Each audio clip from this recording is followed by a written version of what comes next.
Here now is one of those Republicans, Iowa Congresswoman Ashley Hinson.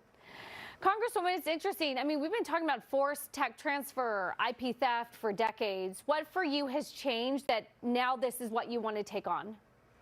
Well, I think we've been asleep at the wheel for decades, Taylor, and you look at the intellectual property theft. There are countless examples of the CCP just continuing to rip off the American small business owner, whether it's the small irrigation company that's plans were stolen and sold online, to the violin teacher who patented her curriculum and then had it stolen and sold in China. I mean, the examples just continue to mount. So it's high time that we take some action here, hold them accountable, use every tool in our toolbox, because you're right, they are stealing our research and development and our intellectual property, and they're doing it on the backs of our small business owners. But Congresswoman, we're in a really tough spot right now, especially as Secretary Blinken is headed to China to meet with senior Chinese officials there.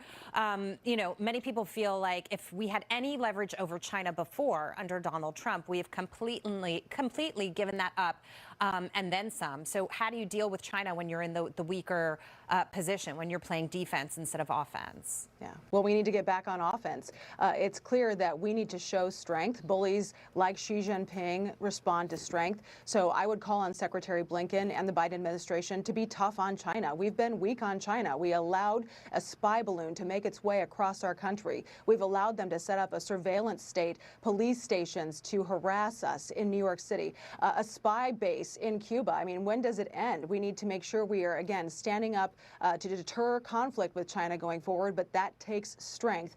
So I'm hopeful that Secretary Blinken will show that strength. 40 years of appeasement to China is long enough. And again, we've been asleep at the wheel. It's time to take some serious, strong action. Congresswoman, all we hear from the administration, Janet Yellen, others, is decoupling can't work. You can't move away from China in a really significant way.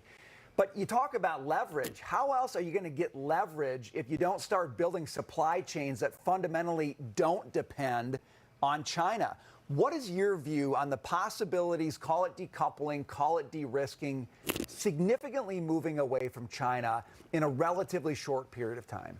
Yeah. Well, I think we do need to be investing in American manufacturing, making products and services here at home. China certainly has that plan. They have a Made in China plan by 2025 to make biomedical engineering products, aeronautical products, you name it. They want to manufacture ag equipment in China, and they are stealing our IP to make that dream happen for them. So again, this is coming down to us making investments, us making smart policies so that people who are investing their dollars, the American investor, knows where those dollars are going, because I certainly think people want to be cautious about sending Americans money or taxpayer money to China to then fund them actively working against us. I think that's wrong, and that's what we need to be sensitive to. People need to know, hey, you make an investment in China, as soon as they get what they want, you're out.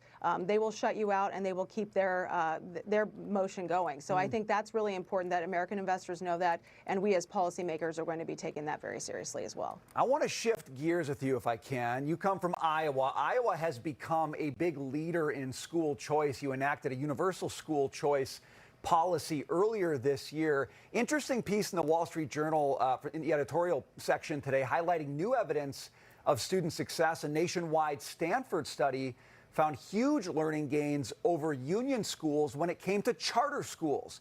So choice works. This is a 15-year study.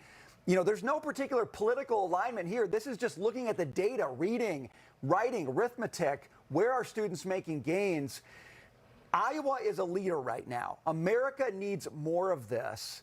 Congressman, what are you doing at the federal level to help push choice for parents who want to get their kids out of failing schools? Yeah. Well, first and foremost, I'm talking about it left and right. I think it's really important to counter all of the rhetoric that we continue to hear coming out of the Biden administration that is anti-parent and really destructive to our kids' educational process. And I want to be very, very clear about one thing. As the Midwest minivan driving mom, I do not co-parent with the government. I know what's best for my kids, my two boys, Max and Jackson. I am grateful that I live in a state where we have the most pro-parent, pro-education governor in the country who realizes it is about making sure those kids have educational opportunities. So I think we can have all these things at the same time. We can have a great public school system. We can have a great private school system. And we can also have a great charter school system. Because what it's really about is about educational outcomes for our next generation of learners. So that's what I'm focused on. We've passed the Parents' Bill of Rights here in Washington, D.C. We're working on workforce initiatives to help engage our young people in internships and job shadow opportunities. So that's what we need to be doing to look at education on the whole. And I'm so pleased with the action that Governor Reynolds has taken in Iowa. Yeah, because at the end of the day, it's an economic question. If we're going to outcompete China, if we're going to have leverage in the world stage, we better have a great education system in America. And that starts with giving parents choice and letting them use their resources the way that they think they should. We got to leave it there. Congresswoman Ashley Hinson, thanks for being with us.